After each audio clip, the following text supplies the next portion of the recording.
Hey everybody, it's Luke here with another action figure custom, and today this one is for the G.I. Joe Classified series. This is my take on a V2 B.a.t.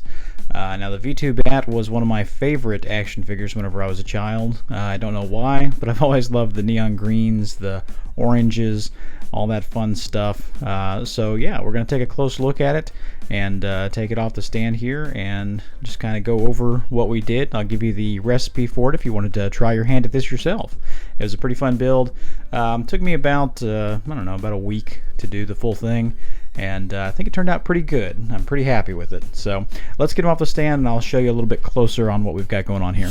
And here he is off the stand and just kind of going over the overall look here. So we've got the regular G.I. Joe Classified B.a.t Trooper with some different paints and some things in some different places.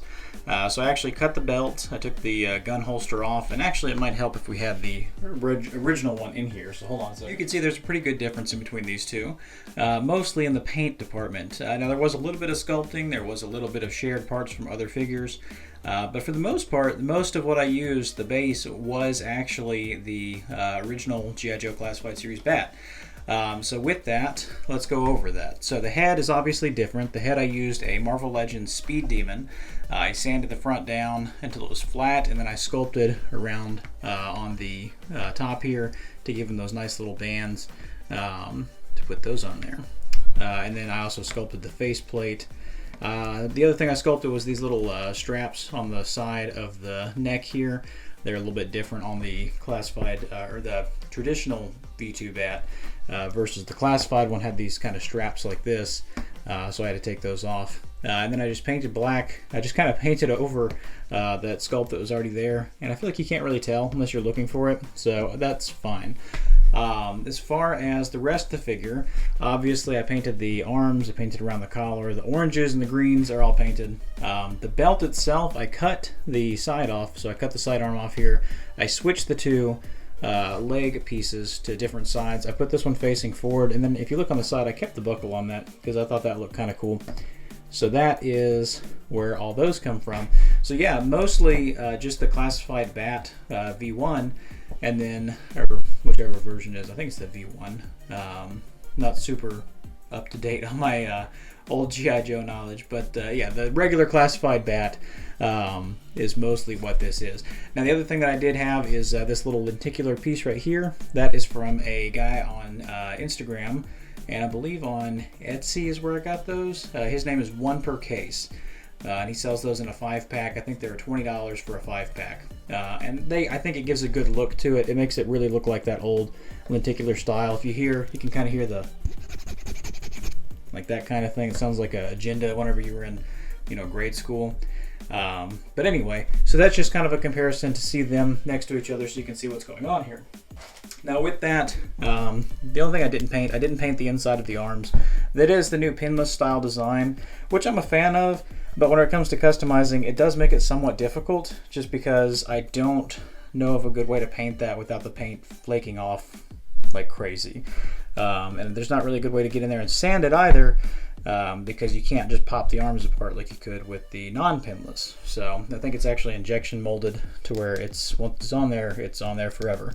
So you'd actually have to cut it out, and I'm not about to do that just to sand it down and paint it. So plus, I think that the silver looks pretty good on that. It sees like a robot guy, and silver's a good robot color, so that's fine. Now, if I wanted to make this really accurate to the one that I had as a kid, I would take this hand off and I would lose it, and he would just be missing a hand. Because that's how mine was typically in my toy box as a child. And I'm sure I'm not the only one. I'm sure lots of other folks had that same sort of thing going on where the arm got lost or whatever to the sands of time, and he just walked around without a hand because, that's what you do.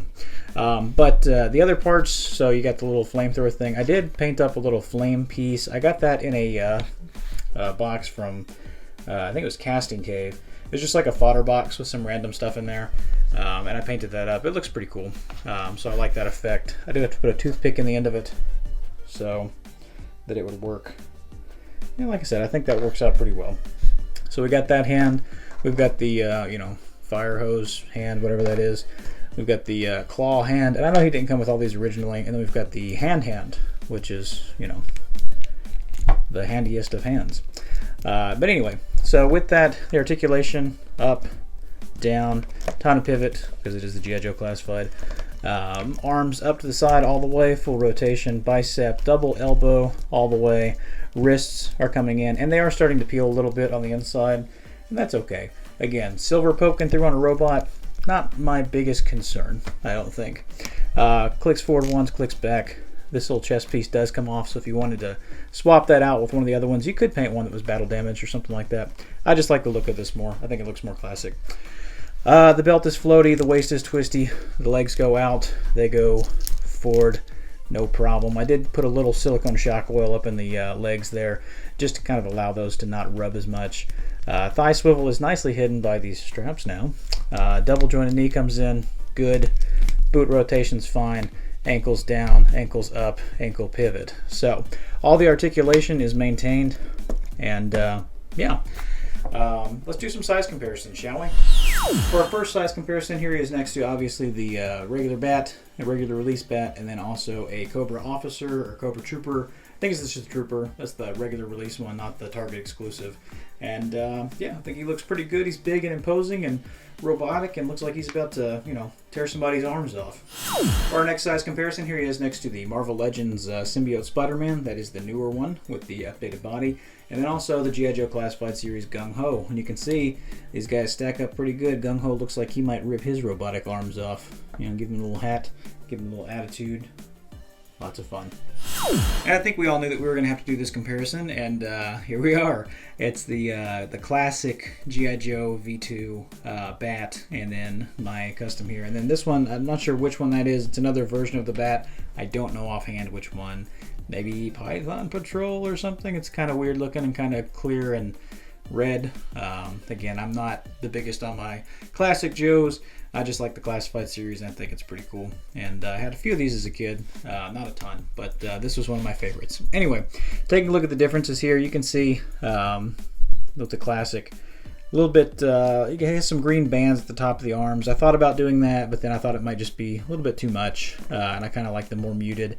Same thing with the orange. The orange is definitely not as bright. This is more of a yellowy orange, whereas this is more of a traditional Cheeto kind of orange, but I think it works for what it's trying to do, and I like it. I wanted to mute it down a little bit, and honestly, I'm not very good at mixing colors, and this was the orange that I had, and I didn't, if I mixed it and I had to do multiple layers, I knew it wasn't going to come out the same twice, so I worked with what I had. And I think it turned out pretty good, though. I think that these guys, you can see the little leg pouch here on the side, and then this one's a little bit thinner. I think that worked out well with the belt pieces and all that. The little shoulder pads coming off to the side, a little green around the neck.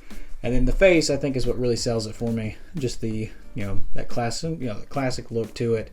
I may have had the shape just a little bit more triangular than this one, but again, I think it works pretty good, and I'm happy with it. And that's really, when you're doing customs, if you're happy with it, that's what matters, right? And finally, for my most standard of comparisons, here he is next to the McFarlane Fortnite Skull Trooper, and then the Marvel Legends Union Jack, which utilizes the Bucky Cap body. I feel like the Bucky Cap is basically the standard for 6-inch action figures, and so you can see him stacked up against that. So that's it. That's my newest custom. It's the G.I. Joe Classified Series V2 Bat. Again, I'm very happy with how this turned out. I think it's pretty fun, pretty cool. It's a neat little thing, and it makes me think of that toy that I had whenever I was a kid that was missing the hand always. And that's probably how I'm going to display them, is just without a hand, just because I think that's kind of funny. But I do like that we have the attachments. I think that's pretty cool. Hasbro gave us a ton of accessories with the original bat, so there was a lot to play with there, and I really appreciate that. Anyway, hopefully you guys like this. If you did, drop me a comment, drop me a like, drop me a subscribe if you really want to. I'll try and customize, or I'll try and showcase more of my customs here. I used to do reviews, and I'm kind of getting out of the reviewing game so much, and I'm kind of getting more into the customizing because it's a lot more fun. Anyways, hopefully you guys like this. Again, if you did, I'd love to talk to you guys in the comments. I'm going to post some more pictures of this on my Instagram, Luke_figuremeout at Instagram.com, if you want to follow over there. Sometimes I show behind the scenes on the customizing, and sometimes I even do lives, depending on how I'm feeling, and if I have time. That's the biggest thing, is the time constraint. But if you want to check me out over there, that'd be great. Anyways, hope you guys have a great day, and thank you for watching. Bye.